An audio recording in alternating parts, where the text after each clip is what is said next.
Hello everyone, hope you are doing well and welcome back to my channel Science with Kaur.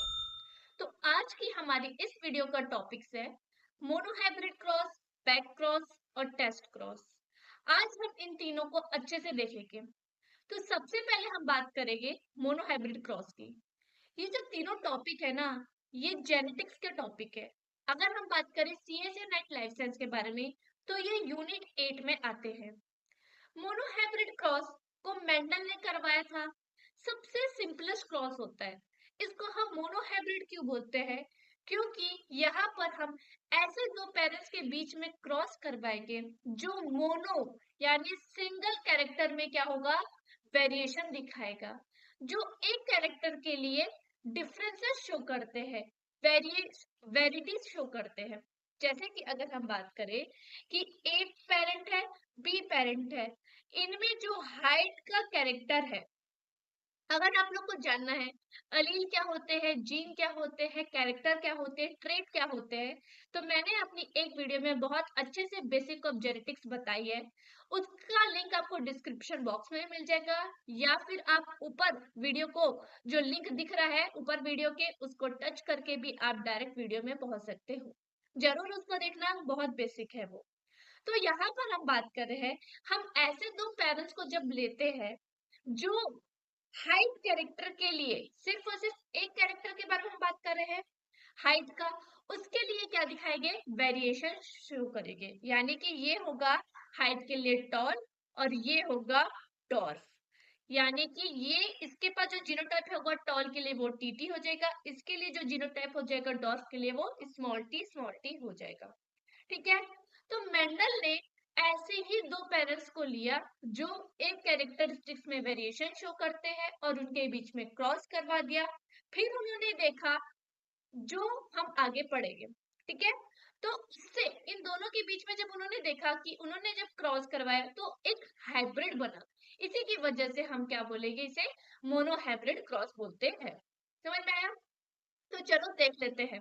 Mendel ने क्या किया, दो ऐसे parents लिए जो प्योर नेचर के थे, यानी कि दोनों ही क्या थे, होमोजाइगस थे। अपने कैरेक्टर के लिए जो जीनोटाइप रख रहे थे वो सेम तरीके का था।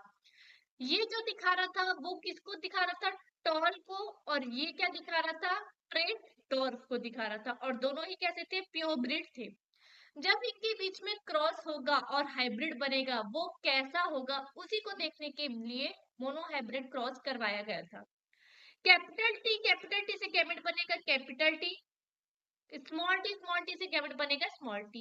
इनके बीच में जब क्रॉस होगा तब क्या होगा, कैपिटल टी और स्मॉल टी हाइब्रिड बनेगा। तो इन्होंने देखा कि जब हम प्योर ब्रीड वाले पेरेंट्स को लेते हैं जिनमें वेरिएशन होता है सिर्फ और सिर्फ एक कैरेक्टर के लिए, उनसे जो हाइब्रिड बनेगा वो जो फिनोटाइप दिखाएगा वो सिर्फ और सिर्फ एक ही पेरेंट का होगा, जबकि दूसरे पेरेंट का फिनोटाइप वो नहीं दिखाएगा, या फिर हम बोल सकते हैं मिक्स तरीके का नहीं दिखाएगा, सिर्फ और सिर्फ एक ही पेरेंट का फिनोटाइप दिखाएगा।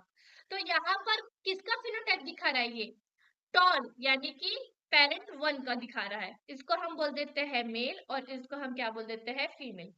यानी कि पेरेंट वन का क्या दिखा रहा है, ये फिनोटाइप दिखा रहा है।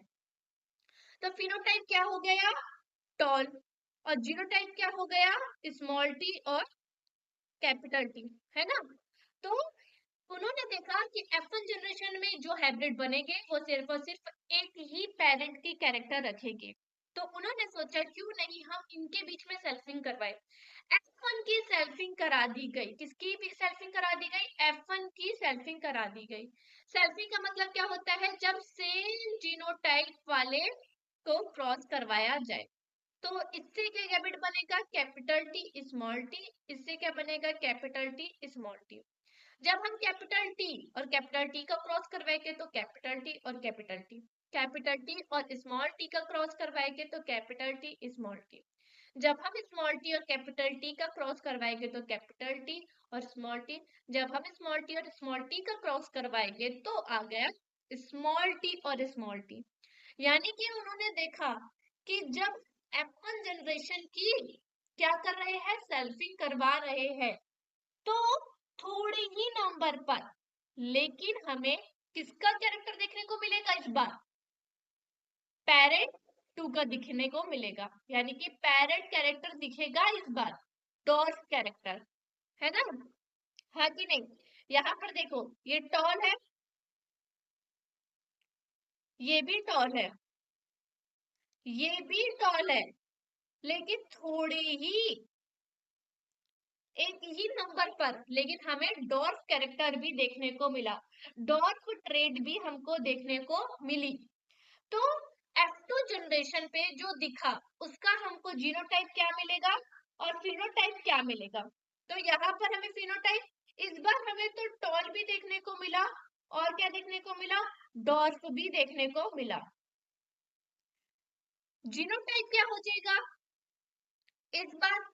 तो कैपिटल टी और कैपिटल टी, स्मॉल टी और स्मॉल टी, और कैपिटल टी स्मॉल टी, तीनों देखने को मिला जीनोटाइप। तो हम जीनोटाइप कैसे लिख लेंगे? Capital T, capital T, capital T small T, capital T small T और कैपिटल टी स्मॉल टी। यानी कि यहाँ पर हम कैसे लिख सकते हैं कि इन दोनों के लिए, किन दोनों के लिए, इन दोनों के लिए तो एक ही है जीनोटाइप, तो ये क्या हो गया यार 2, और इसका जीनोटाइप 1 और इसके लिए भी 1। तो जीनोटाइप रेशियो जो मिला मोनोहाइब्रिड क्रॉस में वो क्या था? 1:2:1। वैसे ही फिनोटाइप की अगर हम बात करें तो टॉल, टॉल और टॉल, 3 में हमको दिखा टॉल और 1 में हमें दिखा डॉर्फ, तो फिनोटाइपिक रेशियो कितना हो गया? 3:1 हो गया। तो इस तरीके से मोनोहाइब्रिड क्रॉस में जो जीनोटाइप और फिनोटाइप रेशियो आता है वो क्या होता है? वेरी करता है। यानी कि जब प्लांट टॉल होगा तब उसमें क्या हो सकता है? 2 तरीके का जीनोटाइप दिख सकता है, कैपिटल टी और कैपिटल टी भी दिख सकता है, या फिर स्मॉल टी और कैपिटल टी भी दिख सकता है। जबकि अगर कोई प्लांट डॉर्फ का होगा तो उसमें दोनों ही अलील जो होंगे कैसे होंगे? रिसेसिव पेरेंट्स के होंगे। अब आपको रिसेसिव और डोमिनेंट समझना है तो आपको मेरी वो फर्स्ट वाली वीडियो बेसिक ऑफ जेनेटिक्स देखनी ही पड़ेगी। तो इसमें क्या हुआ? जीनोटाइप और फिनोटाइप में वेरिएशन आया, बस यही तक था। क्या? Monohybrid cross. मोनोहाइब्रिड क्रॉस एकदम सिंपलेस्ट था और बहुत ही इजी वे में इसको किया गया था, ये देखने के लिए कि जब हम दो ऐसे पेरेंट के बीच में क्रॉस करवाते हैं जो सिर्फ और सिर्फ एक कैरेक्टर के लिए वेरिएशन दिखाते हैं, उनसे जब हमारा गैमेट बनकर F1 जनरेशन बनती है तो वो हाइब्रिड सिर्फ और सिर्फ एक पेरेंट की ट्रेट को कोड करता है, या फिर फिनोटिपिक उसका सिर्फ और सिर्फ एक ही पेरेंट जैसा होता है। जबकि जब हम F1 जनरेशन की सेल्फिंग कराएंगे उससे जो F2 जनरेशन होगी उसमें जो फिनोटाइप आएगा वो थोड़ा सा ही होंगे, थोड़ी ही प्लांट्स में होंगे, लेकिन वो पेरेंट 2 के लिए भी शो करेगी, यानी कि पेरेंट 2 का भी फिनोटाइप हमें देखने को मिलेगा। तो ये था हमारा मोनोहाइब्रिड क्रॉस। अब मोनोहाइब्रिड क्रॉस ने रिवील क्या किया कि जो डॉर्फ और टॉल F2 प्लांट में आया है वो सिर्फ तभी आ सकता है जब F1 plant possessed both tall and dwarf genetic factor। जब F1 प्लांट के पास दोनों जेनेटिक फैक्टर्स होंगे, फैक्टर्स यानी कि क्या? अलील, जीन्स के बारे में बात हो रही है, क्योंकि मेंडल ने पहले इन्हें क्या बोला था? फैक्टर्स बोला था। तो जब F1 प्लांट के पास दोनों ही जेनेटिक फैक्टर होंगे तभी तो F2 प्लांट में क्या दिखेगा? टॉल और डॉर्फ दोनों तरीके की जीनोटाइप दिखाई देंगे। ये पहला उन्होंने रिवील किया था। That they inherited from the period he concluded each one must therefore possess 2 genetic factors, तो दोनों ही जेनेटिक फैक्टर होने चाहिए।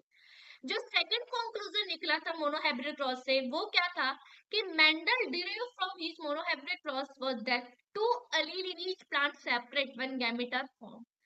जब गैमेट बनता है तो 2 अलील में से एक अलील क्या हो जाते हैं? सेपरेट हो जाते हैं। पेरेंट्स के बीच में जब क्रॉस होता है तो इनके ये जो 2 अलील है वो क्या हो जाएंगे? सेपरेट हो जाएंगे और हर एक अलील एक एक गैमेट में आ जाएगा। और जब इनके बीच में क्रॉस होगा तब ये फ्यूज कर जाएंगे और जो जाइगोट बनाएंगे उनमें दोनों ही अलील रहेगा। So gamete are formed and one allele goes into each gamete. When two gamete fuse, जब दो gamete fuse करेंगे तो वो zygote बनाएंगे और फिर जो allele मेल पेरेंट का होगा वो यूनाइट कर जाएगा किससे, फीमेल पेरेंट से, और प्रोड्यूस करेगा ऐसा जीनोटाइप जो कि क्या होगा, दोनों का ही allele रखेगा। ठीक है। So those traits that appear unchanged in the F1 heterozygous offspring Mendel called dominant, and those traits that disappear in the F1 heterozygous offspring he called recessive। यानी कि जो दिख गया वो क्या है, डोमिनेंट है, जो नहीं दिख पाया वो क्या है, रिसेसिव है। F1 heterozygous offspring, F1 heterozygous offspring Mendel called dominant and those traits that disappeared in F1 heterozygous। ये जो F1 heterozygous है, ये F1 heterozygous है, इसमें जो ट्रेट दिखा वो कौन सा था, टॉल था। तो टॉल वाला क्या था, डोमिनेंट था। स्मॉल टी वाला क्या था, रिसेसिव था। तो ये बात हमें मोनोहाइब्रिड क्रॉस से सेकंड कंक्लूजन से रिवील। अगर हम बात करते हैं बैक क्रॉस क्या होता है, बैक क्रॉस और टेस्ट क्रॉस बहुत ही सिंपलेस्ट होते हैं। आइए पहले हम बैक क्रॉस के बारे में बात करते हैं। तो बैक क्रॉस यानी कि क्या होता है, it involve crossing an hybrid और mixed genotype of F1 generation with one of its parents.